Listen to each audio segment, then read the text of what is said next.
আসসালামু আলাইকুম। আশা করি সকলে ভালো আছেন। আজকে আমি আপনাদের দেখাবো কিভাবে হাতে মাখিয়ে পোলাও রান্না করা যায়।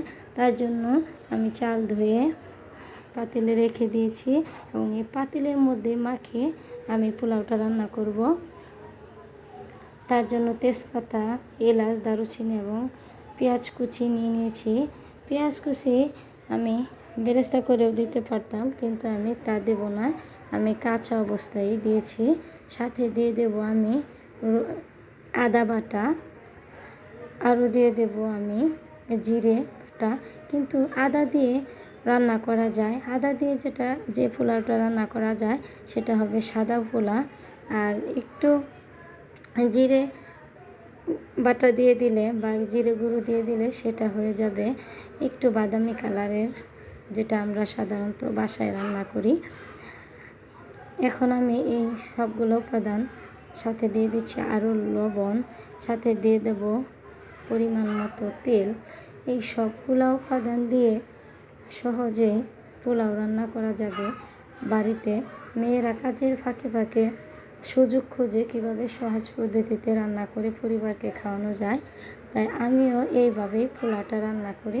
এখন সবগুলো উপাদান একসাথে মিশ্রণ করে আমি ভালো করে কতক্ষণ হাত দিয়ে কষলে মাখিয়ে তারপর আমি এই পোলাওটা রান্না করব। আমার মতো সহজে আপনারাও চাইলে এইভাবে রান্না করতে পারেন। আমি এখন চুলায় বসিয়ে দিয়ে কতক্ষণ নাড়াচাড়া করে নেব, কারণ একটু কষিয়ে না নিলে পোলাওটা খেতে ভালো লাগবে না। তাই নাড়াচাড়া করে আমি আবার পানি দিয়ে দিলাম। পানি দিয়ে আর একটু নাড়াচাড়া করে দেব। পরিমাণ মতোই পানি নিতে হবে, যাতে বেশি না হয়, তাহলে আবার দেখা যাবে নরম হয়ে যাবে। পোলাওটা ঝরঝরে রাখার জন্য আপনারা নিজেদের পরিমাণ মতো পানি নিয়ে নেবেন এবং পোলাওটা রান্না হলে দেখবেন কত সুন্দর হচ্ছে। পানিটা শুকিয়ে গেলে দেখা যাবে পোলাওটা সেই কালার হয়েছে, খেতে মন চাইতেছে। আর পোলাওর সাথে মুরগির মাংস আমি রান্না করব। মুরগির মাংসের জন্য আমি পেঁয়াজ কুচি, এলাচ, দারুচিনি, তেজপাতা সবগুলো উপাদান একসাথে দিয়ে আমি ভেজে নেব তেলের মধ্যে। কতক্ষণ এইভাবে চুলায় রাখলে দেখবেন মাংস থেকে পানি চলে আসে, আর এই পানিটা আমি শুকিয়ে নেব। আমি এখানে কিন্তু লবণ দিইনি, সবগুলো উপাদান পরবর্তীতে মিশিয়ে নেব।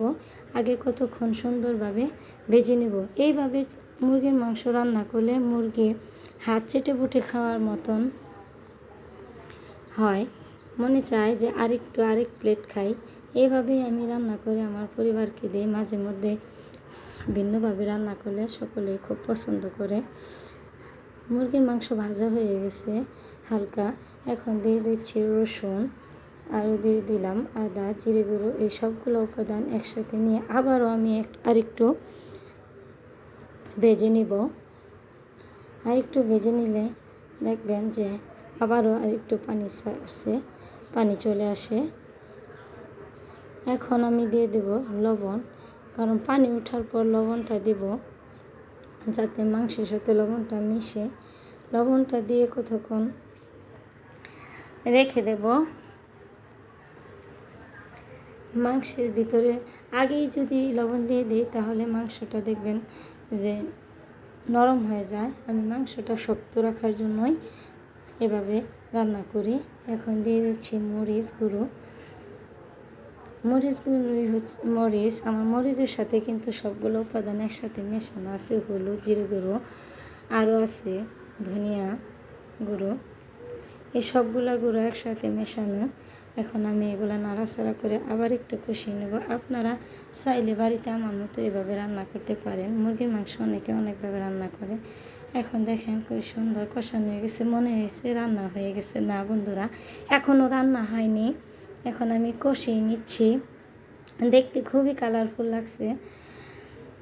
বাচ্চারা এই মুরগির মাংস খেতে ভীষণ পছন্দ করবে এভাবে রান্না করলে। আমার 2 মেয়ে তো চেটে পুটে খায়। আমি আসলে এইভাবে রান্না করে দিলে আমি খাওয়ার সুযোগই পাই না। কষানো শেষ, আমি এখন পানি অ্যাড করে দিয়েছি। পানি দিয়ে আবারও আমি আরেকটু কষিয়ে নেব। মুরগির মাংসটা এভাবে বারবার ভেজে ভেজে কষিয়ে নিলে দেখবেন খুব ভালো লাগবে। এখন আরেকটু সিদ্ধ হওয়ার জন্য আমি দিয়ে দেব পরিমাণ মতো পানি। পানিটা অ্যাড করার পর দেখবেন তরকারিটা দেখতেও সেই লাগছে, দারুণ লাগবে, খেতে খুবই সুস্বাদু লাগবে। শীতের দিনে এই রান্না চুলায় রান্না করলে আরও বেশি ভালো লাগে। আসলে মাটির চুলায় রান্নার সাথে তুলনা হয় না।